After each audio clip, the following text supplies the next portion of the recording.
Captain Dae-hyun stood on the bridge of the Remembrance and watched the massive space station grow larger on the screen.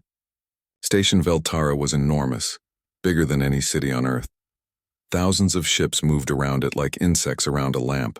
Each ship belonged to a different alien species, and each species had been traveling between stars for thousands of years. Humans had only learned to travel faster than light 3 years ago. They were the newest members of the Galactic Assembly, and everyone knew it. "We're receiving docking instructions," Lieutenant Yuna said from her station. She was young, barely 30, with sharp eyes that missed nothing. "Bay 847, that's in the outer ring." "The cheap seats," Engineer Hyunwoo muttered. He was working on a control panel, his hands moving quickly. They put all the unimportant ships there. Dae-hyun said nothing. He had expected this. Earth was small. Earth was new. Earth had nothing the other species wanted. Of course they would be ignored. The Remembrance docked without problems. The ship was small, built for a crew of only 12 people. It had basic weapons, basic shields, and a reactor that Hyunwoo had to fix every other week. But it was humanity's first real starship, and Dae-hyun was proud of it. The Galactic Assembly met in a huge chamber at the center of the station. Dae-hyun walked there with Yuna, both wearing their best uniforms. The chamber was filled with aliens of every shape and size. Some had fur, some had scales, some were just floating clouds of gas. The noise was incredible, hundreds of species all talking at once. No one looked at the two humans. Dae-hyun tried to introduce himself to a tall alien with blue skin.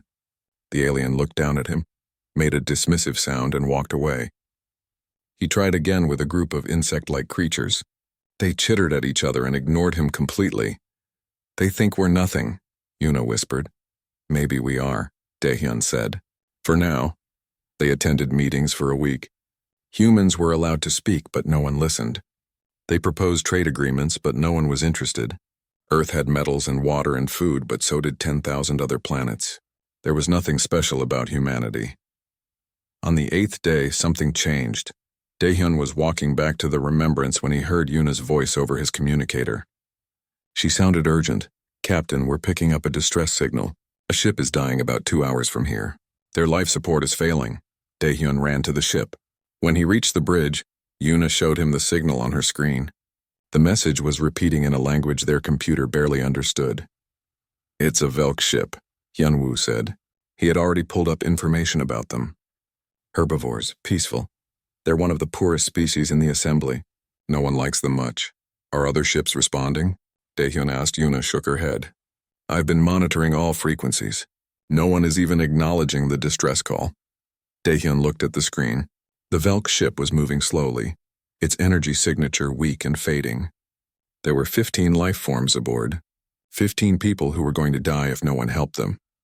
"Captain," Hyunwoo said carefully, "we don't have much in the way of spare parts. If we use our resources to help them, we might not have enough for ourselves if something goes wrong."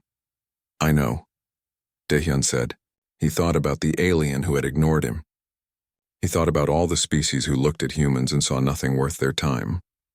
Then he thought about 15 people dying alone in space. "Set course for that ship," he ordered. "Maximum speed." The Remembrance reached the Velk vessel 90 minutes later. Up close it looked even worse than the scans had shown. The hull was old and patched in dozens of places. Smoke was leaking from one of the engines. The whole ship was shaking like it would fall apart at any moment. Hyunwoo suited up and took a team across to the Velk ship. Dae-hyun stayed on the bridge, listening to the engineers' reports. The Velk reactor was failing because a simple component had broken. It was something Hyunwoo could fix, but they would have to use one of their own spare parts to do it. "Do it," Dae-hyun said. It took 4 hours. Hyunwoo and his team worked in terrible conditions, breathing recycled air that smelled like death. But slowly the Velk ship came back to life. The reactor stabilized. Life support kicked in. The lights came back on. The Velk crew came aboard the Remembrance. They were thin, gentle creatures that looked like deer that walked on 2 legs.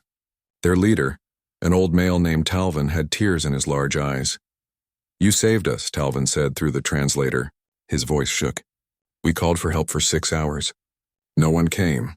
No one ever comes for the Velk. We are not important enough." "Everyone is important enough," Dae-hyun said simply. The Remembrance crew shared their food with the Velk. They didn't have much. Humans were still learning what they could eat safely in space. but they gave half of everything they had. The Velk ate slowly, like they couldn't believe it was real. When it was time for the Velk to return to their ship, Talvin approached Daehyun. The old alien looked ashamed. "We have nothing to give you," Talvin said quietly. "Our species is poor. We have no technology you would want, no resources, no power in the assembly. We owe you our lives, but we cannot repay this debt." Daehyun smiled. "You don't owe us anything. If humans were dying and you could help, you would. That's all that matters." Talvin touched his hand to his chest, a Velk gesture of deep respect. "Still, we will remember this. The Velk people have long memories. We will not forget what Earth did for us today." The Velk ship limped away toward their home system. The remembrance returned to Station Veltara.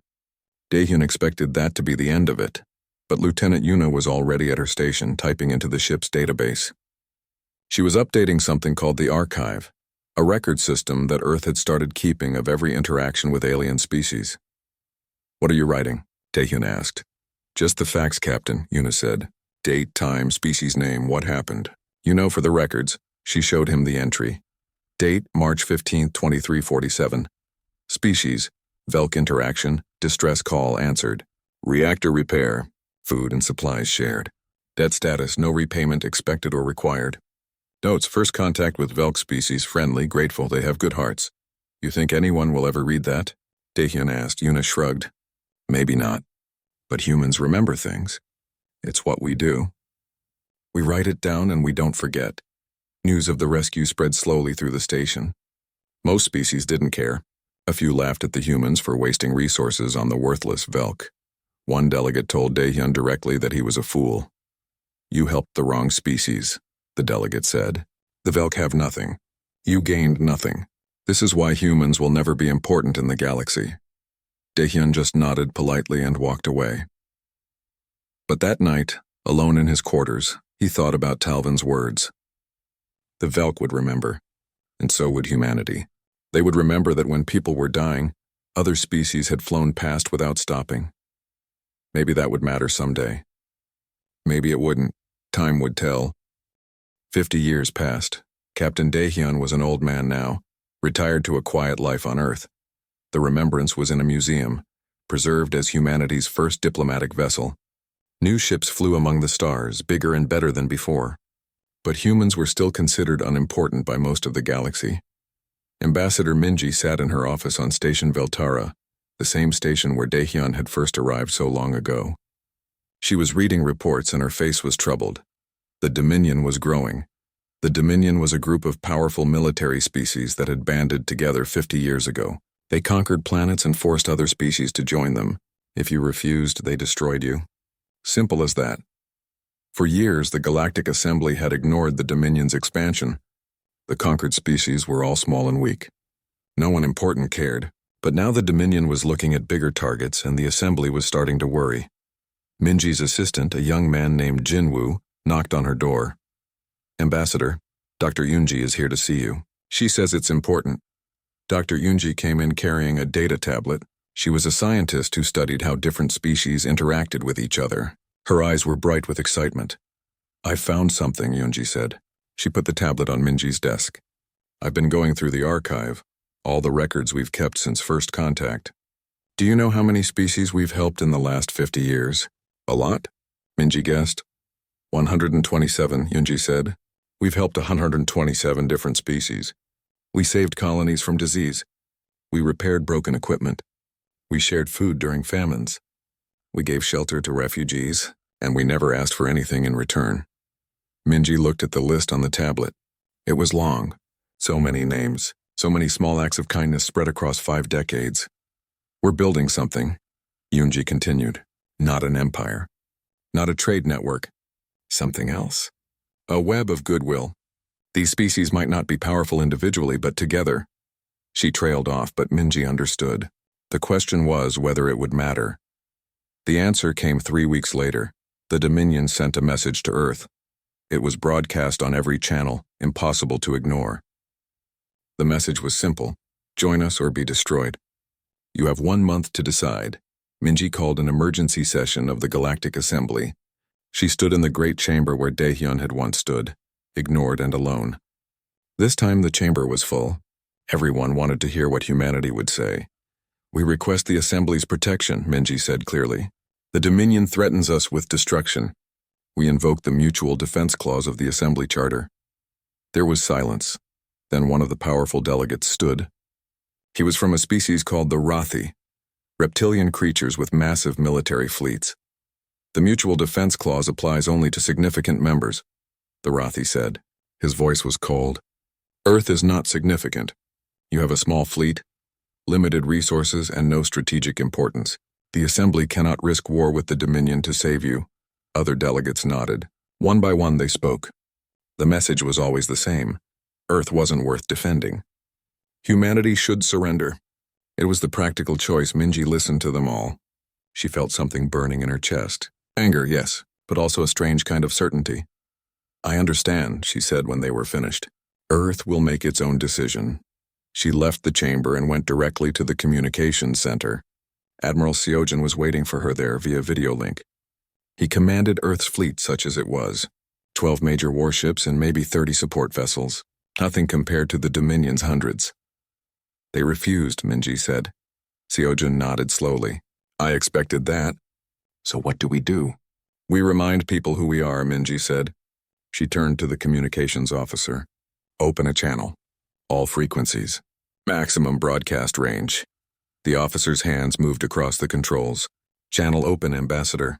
Minji took a deep breath. This was either brilliant or insane, and she wouldn't know which until it was over. "This is Ambassador Minji of Earth," she said. "This message is directed to 127 species across the galaxy. 50 years ago we met the Velk. They were dying and we saved them. 43 years ago, we helped the Thal survive a plague that would have killed millions. 31 years ago, we sheltered Kren refugees when no one else would take them. 22 years ago, we shared our food supplies with the Mortal during their famine." She read name after name, date after date. Every species Earth had helped. Every act of kindness recorded in the archive. "We never asked you to repay these debts," Minji continued. "We helped because it was right. Because you needed help and we could give it. But now Earth needs help. The Dominion comes to destroy us. The Assembly has abandoned us. So we ask you, all of you, to remember. Remember what we did for you. And if you can, if you choose to, help us now." The message ended. The communications officer closed the channel. "Think anyone will come?" Jinwoo asked quietly. "I don't know," Minji admitted. "But we had to try." 3 days passed. The Dominion fleet gathered at the edge of Earth's solar system. Hundreds of warships, enough to turn every human world into ash. Admiral Seojin positioned his small fleet between the Dominion and Earth. It wouldn't be enough. Everyone knew it. On the third day, silence broke. A single ship appeared out of faster-than-light travel. It was old and poorly armed. The design was Velk. "This is the Velk ship Long Memory," came a transmission. "We stand with Earth, we remember. One ship, just one." But something about it made Minji's throat tight. Then another ship appeared. And another. Within an hour, there were 20 ships. Within a day, there were 100.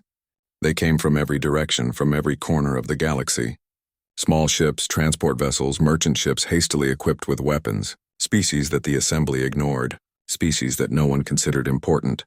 But they came. Dr. Yunji watched the sensors in amazement. "They're all here," she whispered.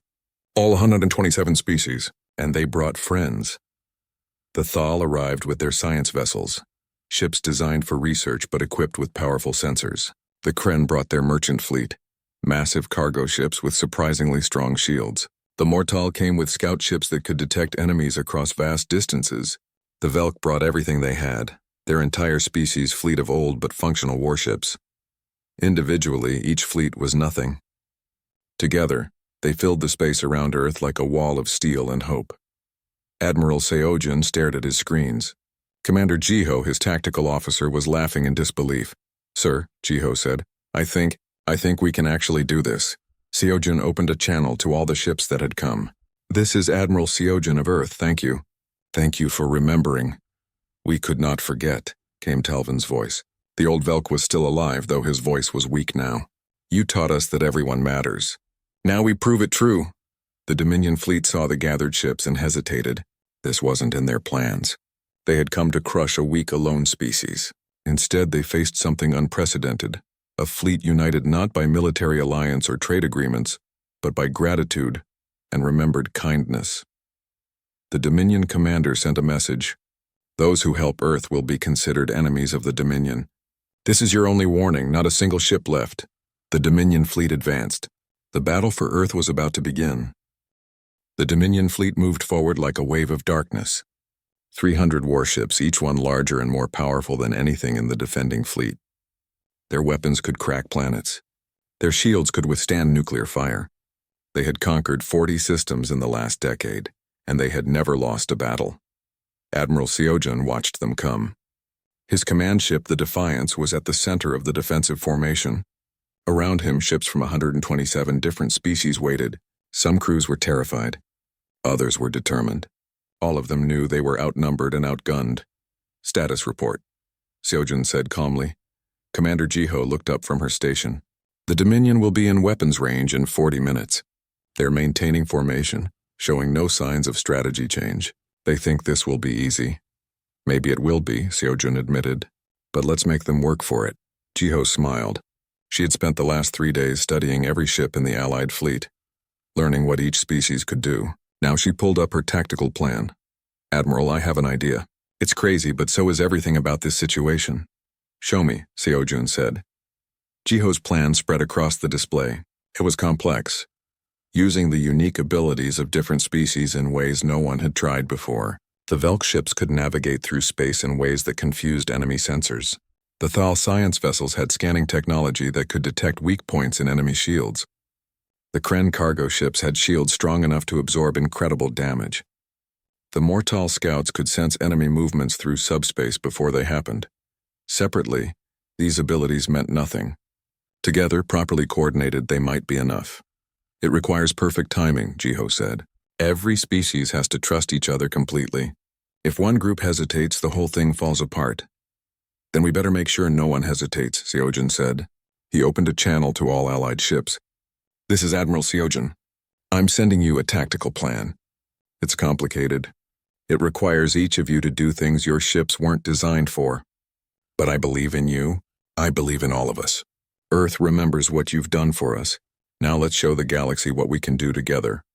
The responses came in dozens of languages, but the meaning was always the same. We're ready.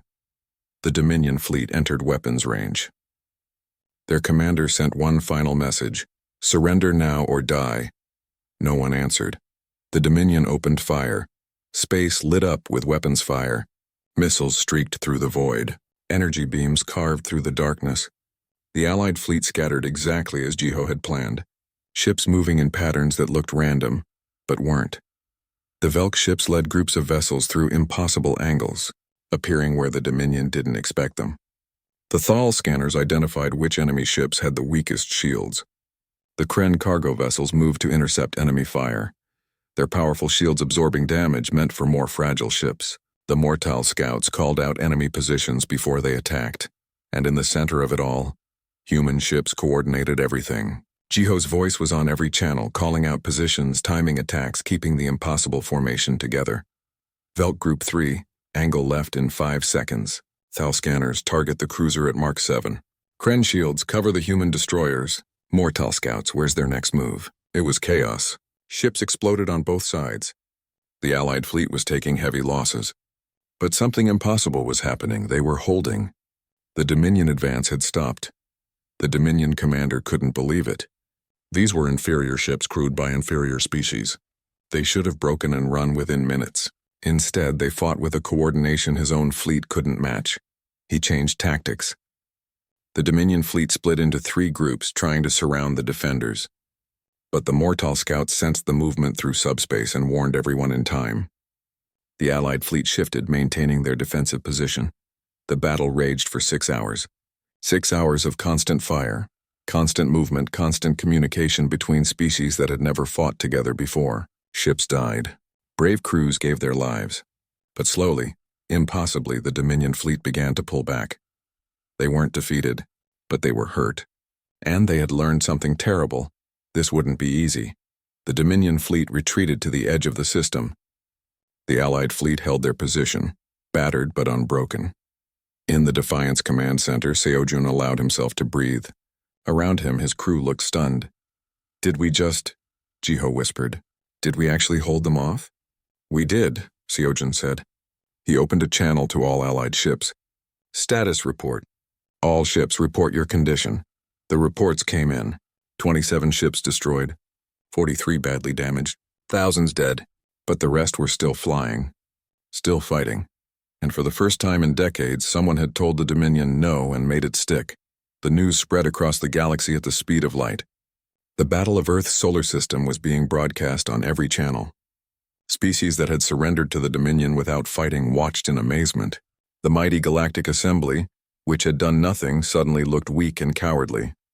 On Station Veltara, Ambassador Minji received hundreds of messages. Some were from species congratulating Earth. Others were from species asking to join the Allied fleet. They called themselves the Remembered Alliance now, the species who remembered Earth's kindness and chose to stand together. But Minji knew this wasn't over. The Dominion had retreated, but they would come back. Next time with more ships, more weapons, more determination to make an example of Earth. She called an emergency meeting with the Remembered Alliance leaders. Talvin was there, the old Velk, looking exhausted but proud. Representatives from the Thal, Kren, Mortal, and dozens of other species filled the conference room. They'll come again, Minji said simply. Probably within a month, and they'll bring everything they have.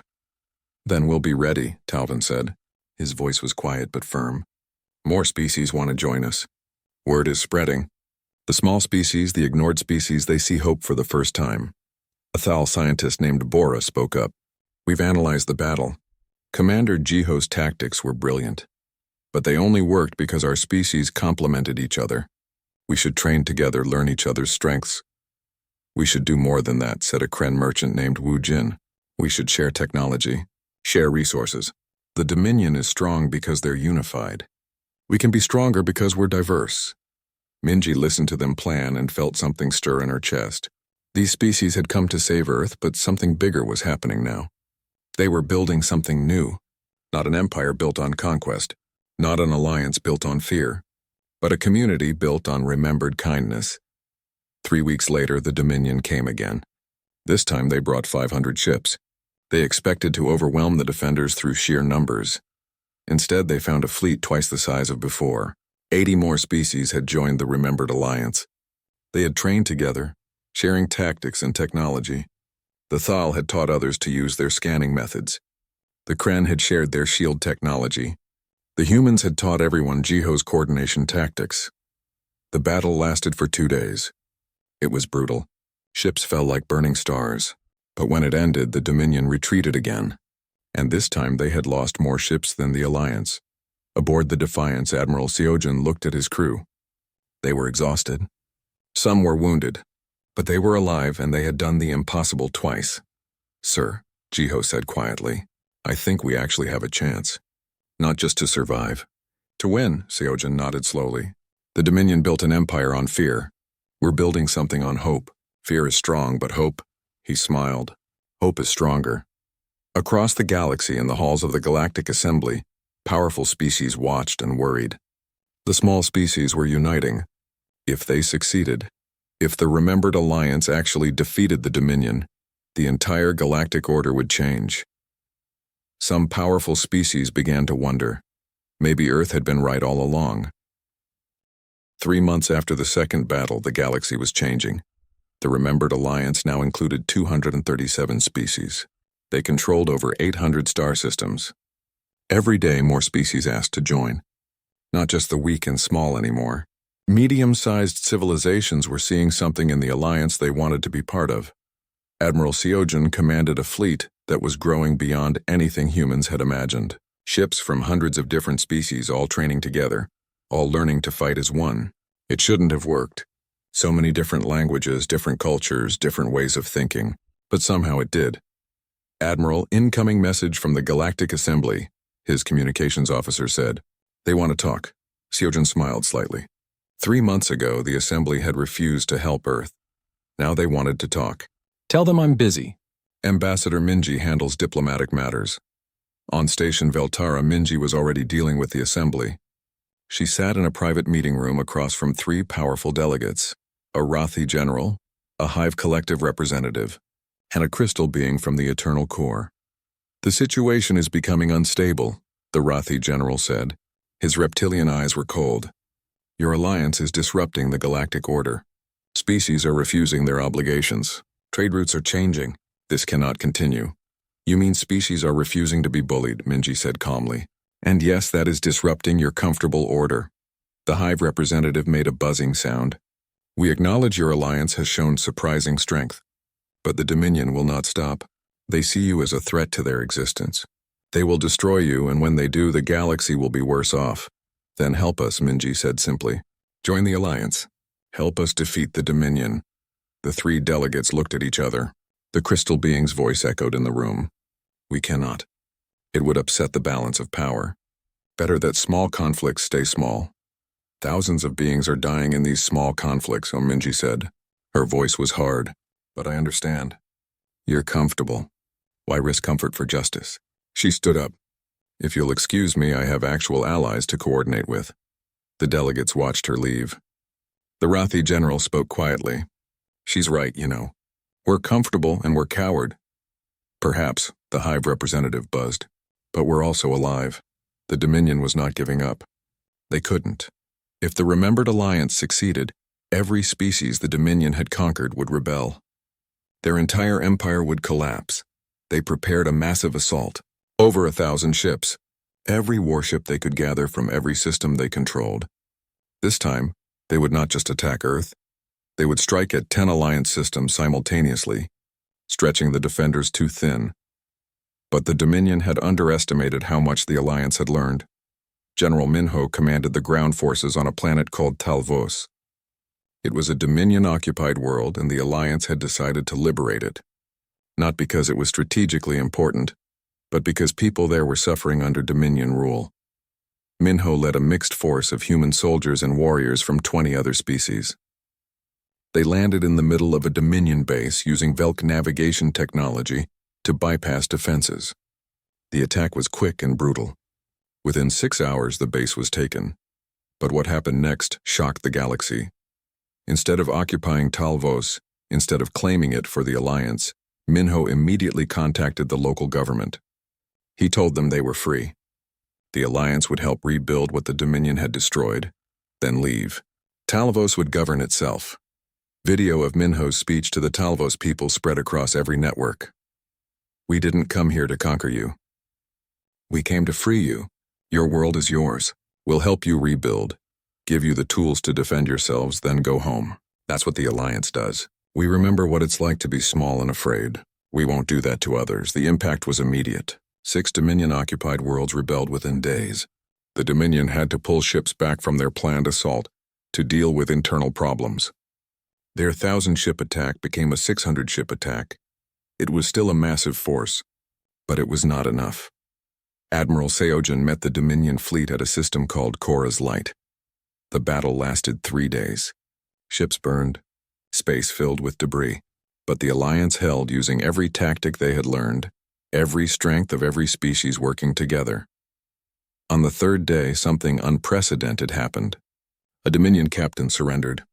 Not just his ship, but a whole squadron. 10 ships stopped fighting and asked for mercy. Seojin granted it immediately. The ships were escorted to Alliance space. The crews were treated well, given food and medical care. Some chose to go back to the Dominion. Others asked to stay. The Dominion leadership watched this in horror. Their own people were defecting, not because they were tortured or threatened, but because they saw something better. Dr. Yunji studied the Alliance from her research station. She had been tracking its growth since the beginning, and what she saw amazed her. The Alliance had no central government, no supreme leader. Instead, it was a network of agreements and mutual support. Each species kept its independence but agreed to help others when needed. It was messy and complicated, but it worked. She wrote in her report, "The Alliance succeeds because it's not trying to make everyone the same. It celebrates differences. The Velk navigate, the Thal scan, the Kren shield, the Mortal sense, and humans coordinate. Each species contributes what they do best. Together, they're stronger than any empire." Back on Earth, retired Captain Daehyun watched the news with tears in his eyes. He was 97 years old now, his hands shaking with age. But he saw what his simple act of kindness 50 years ago had grown into. His daughter Hana sat with him. She was an archivist now, maintaining Earth's records of every interaction with other species. Did you know it would become this? Hana asked. Daehyun shook his head. I just knew it was right to help. That's all. Everything else. That was everyone else choosing to remember and choosing to care. The Galactic Assembly held an emergency session. The Remembered Alliance was growing too large to ignore. It controlled a third of the galaxy's systems now. It had defeated the Dominion in 7 major battles, and it was offering an alternative to the Assembly's old way of doing things. Some Assembly members wanted to declare the Alliance illegal. Others wanted to crush it with military force. But many, especially smaller members, were quietly asking how they could join. The vote was close, but in the end, the Assembly did nothing. They couldn't agree on any action. So they just watched as the galaxy reorganized itself around them. Ambassador Minji received a secret message. It came from within the Dominion itself, from someone highly placed. The message was simple. There are those of us who see the truth. We were told the Alliance wanted to destroy us, but you keep offering peace. You keep treating our prisoners well. You keep fighting only to defend, never to conquer. Some of us are listening. Minji shared the message with the Alliance Council. Representative Hana from the Velk, who had taken over from old Talvin after he died, spoke carefully. This could be a trap. It could be, Minji agreed. But it could also be a chance. What if we don't have to destroy the Dominion? What if we can transform them? How? Asked Wu Jin, the Kren merchant who now helped coordinate Alliance resources. Minji looked at all of them. Representatives from hundreds of species, all working together despite their differences. We keep doing what we're doing. We keep proving there's a better way. Eventually, even the Dominion will see it. It was a long-term strategy, maybe too long, but the Alliance had learned patience. They had learned that real change doesn't happen in battles. It happens in hearts and minds. The war continued, but something had shifted. The Dominion was no longer advancing. The Alliance was no longer just defending. And across the galaxy, beings of every species were watching and wondering, what if there was a better way to live together? 2 years had passed since the Dominion first threatened Earth. The galaxy was unrecognizable. The Remembered Alliance now included 412 species. It wasn't the largest power in the galaxy. The Dominion and the Galactic Assembly both had more total resources. But it was growing faster than either of them, and more importantly, it was happy. Species within the Alliance thrived. They traded freely. They shared technology. They helped each other. The Dominion, meanwhile, was crumbling from within. Premier Daehyun stood at the window of his apartment on Earth, looking up at the stars. He was 99 years old now, barely able to walk without help. But his mind was still sharp, and he had been asked to speak at the most important summit in galactic history. The Dominion had finally requested peace talks. The summit was held on a neutral station at the edge of explored space. Ships from 3 powers gathered: the Alliance, the Dominion, and the Galactic Assembly. For the first time in galactic history, everyone was at the same table. Ambassador Minji led the Alliance delegation. Admiral Seojin and General Minho flanked her, representing the military forces that had made this possible. Behind them sat representatives from dozens of Alliance species, including Hana the Velk Elder and Wu Jin the Kren merchant. The Dominion was represented by war leader Krath, a massive creature with 4 arms and scales like armor. He looked like he wanted to kill everyone in the room, but he had come to talk because his empire was dying. The Galactic Assembly sent their highest council, led by the Rothi general who had once refused to help Earth. Silence filled the room as everyone took their seats. Krath spoke first, his voice like grinding stones. The Dominion does not surrender. We seek negotiated settlement. You're losing, Admiral Seojin said bluntly. 15 of your occupied systems have rebelled in the last month. Your own people are defecting to the Alliance. Why should we negotiate when time is on our side? Because you claim to be different, Krath growled. You claim to fight not for conquest but for freedom. Prove it. Show us this is not merely another empire using prettier words. Minji leaned forward. What do you want? Survival, Krath said simply. The Dominion species did not band together because we were cruel. We banded together because we were afraid. The galaxy was ruled by the powerful, and we were not powerful enough alone, so we became conquerors to avoid being conquered. We built an empire because we knew no other way to be safe. And now? Minji asked. Now we see there might be another way, but we cannot simply dissolve. We have responsibilities to the species under our control. If we collapse, chaos follows, war, suffering. The Galactic Assembly representative made a dismissive sound. The Dominion deserves to collapse. They have caused untold suffering. Yes, Minji said quietly. They have. And if we let them collapse into chaos, millions more will suffer. Is that justice or revenge? The room fell silent. Minji stood up. The Alliance has a proposal. The Dominion does not surrender. Instead, it transforms. You release all occupied systems immediately. You dismantle your military dominance, and you join the Remembered Alliance as equal members, with the same rights and responsibilities as everyone else. Krath laughed, a harsh sound. You would trust us? After everything? No, Minji admitted. Not immediately. Trust is earned, but we would give you the chance to earn it. That's what the Alliance does. We remember the past, but we don't let it trap us there. And if we refuse? Krath asked. Then we continue as we are, Admiral Seojin said. Your empire falls piece by piece. Your people continue to suffer, and when it's over, the galaxy still has to figure out what to do with you. This way is cleaner, faster, better for everyone. The Dominion delegation asked for a recess. They talked among themselves for 3 hours. When they returned, Krath looked older somehow, as if a weight was pressing down on him. We have conditions, Krath said. The Dominion species must be protected. We will not be left defenseless. You'll have the same defense the rest of us have, General Minho said. The Alliance protects all its members. You've seen how well that works. And our leadership? Krath asked quietly. What happens to those of us who gave the orders, who led the conquest? This was the crucial moment.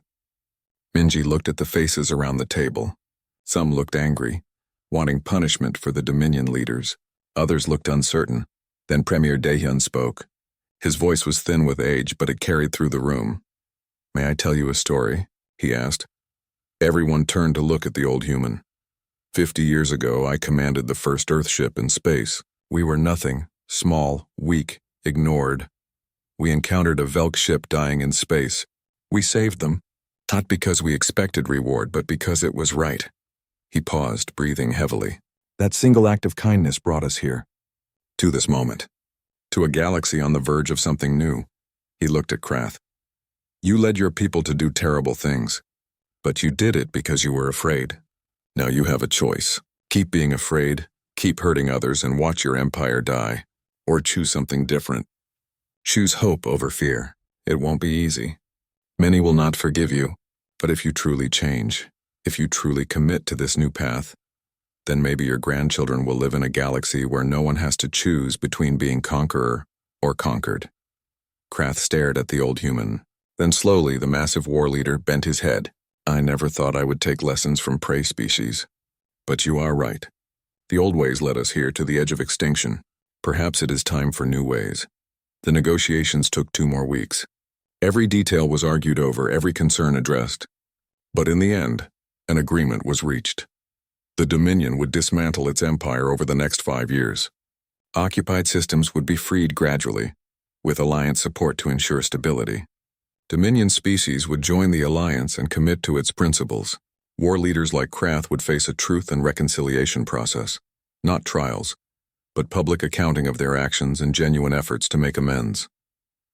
The Galactic Assembly watched all of this in shock. Then something unexpected happened. Small species within the Assembly began asking why they couldn't join the Alliance. If the Dominion could transform, why couldn't the Assembly?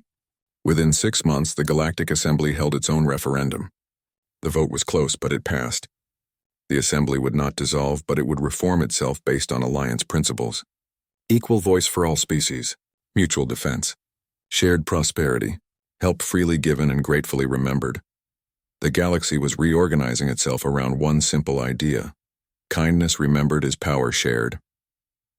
On Earth, in a ceremony broadcast across all settled space, Ambassador Minji stood with Krath and the Rathi General. 3 former adversaries now working together.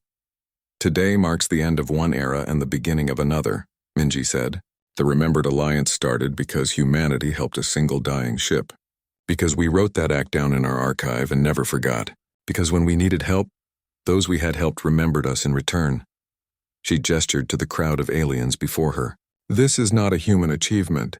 This is what happens when beings of all kinds choose to remember the good in each other, choose to help without demanding payment, choose to give others a chance to be better. The old galaxy was ruled by fear and power. The new galaxy will be built on memory and hope. We will remember every kindness shown. We will remember every debt paid. And we will remember that even former enemies can become friends if given the chance. The ceremony ended with a symbolic gesture. The archive, which had started as a simple database on a human ship, was open to all species. Everyone could now record acts of kindness, debts owed, friendships made. The archive became the heart of the new galactic civilization. In his quarters on Earth, Premier Daehyun watched the ceremony with his great-granddaughter, Yuna. She was named after the lieutenant who had first started the archive, and like her namesake, she was now an archivist. Great-grandfather, young Yuna asked, when you saved those Velk people, did you know it would lead to all of this? Daehyun smiled. No, I just knew they needed help and we could give it. Everything else? That was everyone else choosing to be better than they had to be. What do I write in the archive about today? Yuna asked. Daehyun thought for a moment. Write this. The galaxy remembered. Enemies became friends. Fear became hope. And the debts of kindness were repaid not with more kindness but with transformation. Today we are all remembered. That night, as stars shone over Earth, the archive received its most important entry. Date, November 7th, 2349. Event, Galactic Unity Ceremony. Participants, 412. Alliance species, former Dominion species, reformed Galactic Assembly outcome. The beginning of a new galactic civilization, notes. It started with one dying ship and 15 frightened Velk. It ended with billions of beings choosing to remember that kindness matters. That debts of goodwill shape reality more than weapons of war, and that the smallest act of help can reshape galaxies. Status, debt repaid. New debts begun. The cycle continues. Conclusion. Humanity taught the galaxy a simple lesson. Everyone matters, every kindness counts, and nothing is ever truly forgotten. The galaxy would never be perfect,